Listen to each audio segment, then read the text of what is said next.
L'émoi suscité par l'incendie de Notre-Dame a permis de réunir en quelques jours plus de 850 millions d'euros pour la reconstruction. Un sursaut dans un contexte où les dons aux associations caritatives sont en chute libre. Et ce sont surtout les Français les plus aisés qui ont réduit le montant de leurs dons l'an dernier avec la transformation de l'ISF. Explication Simon Ricotier et Sarah Lerche. Près d'1 milliard d'euros de dons pour Notre-Dame et des questions. Plusieurs associations s'interrogent. Les Français ont-ils une générosité sélective ? Quand on arrive à récolter 1 milliard d'euros en 2 jours, peut-être que cet élan de solidarité nationale pourrait aussi s'élargir à d'autres causes. Le mal logement, la solidarité internationale. L'abbé Pierre disait la beauté d'une ville, c'est pas simplement ses cathédrales, ses musées, c'est aussi une ville sans taudis. L'essentiel des dons provient de grandes entreprises ou de fondations privées. Parmi les plus gros donateurs, la famille Arnault et la famille Bettencourt-Meyers, 200 millions d'euros chacune, la famille Pinault et le groupe Total, 100 millions d'euros. Figure des Gilets jaunes, Ingrid Levavasseur ne cache pas son amertume sur les réseaux sociaux. Ces millionnaires qui débloquent du fric, un fric de dingue, un pognon de dingue, comme diraient leurs super copains. Mais ils sont pas foutus de le mettre, ce pognon de dingue, dans des gens qui souffrent au quotidien. Cette association s'inquiète. Les dons à Notre-Dame qui s'envolent ne vont-ils pas freiner ceux faits aux associations ? Le risque, effectivement, c'est qu'on se détourne en fait de ceux qui sont juste autour de nous au quotidien, de ceux qui sont sur les bouches du métro, de ceux qui sont les plus précaires, et qu'effectivement la solidarité, en fait, elle soit une nouvelle fois sélective. Faire un don pour la cathédrale, une priorité, pas pour tous les Français. Je trouve que c'est normal, il faut qu'elle soit reconstruite, il faut qu'elle ait un joli toit, un joli beffroi, etc. Quand même. Par exemple, la faim dans le monde ou l'accès à l'eau dans les pays qui en ont besoin, c'est plus important que la reconstruction d'une cathédrale en 5 ans.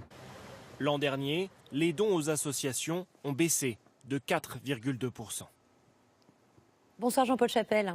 Bonsoir Anne-Sophie. Est-ce qu'il y a moins de donateurs qu'avant ?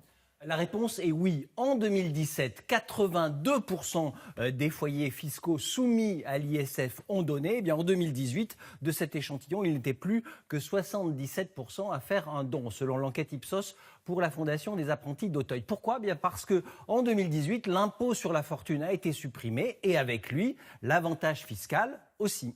Le don moyen est-il en baisse ? Oui, en 2017, le montant moyen du don était de 2530 €. Eh bien, en 2018, vous le voyez, seulement 1970 € au plus bas depuis que ce baromètre existe. Une baisse qui devrait se confirmer cette année selon les dernières estimations.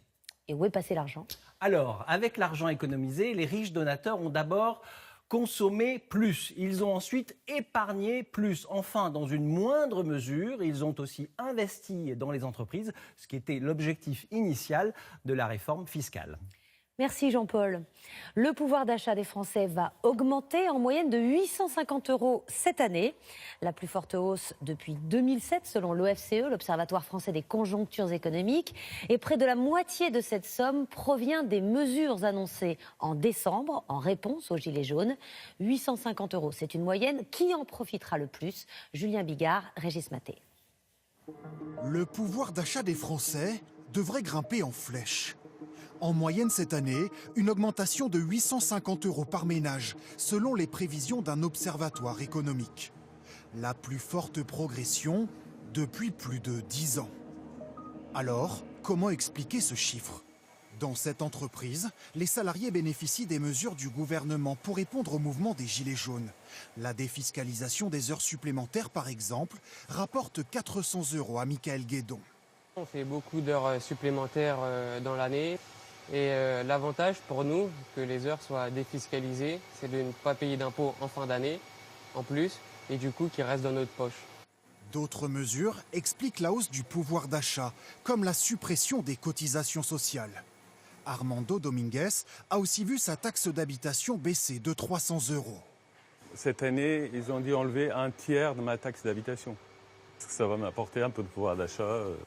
Un gain de pouvoir d'achat qu'ils sont nombreux à mettre de côté. Le taux d'épargne des Français devrait atteindre 15,1% cette année, soit plus que l'an dernier. L'argent que j'arrive à mettre de côté chaque mois, je le place à la banque dans les différents livrets qui sont proposés. Même à un taux peu intéressant maintenant, ça permet en tout cas d'avoir son argent en quelque sorte en sécurité.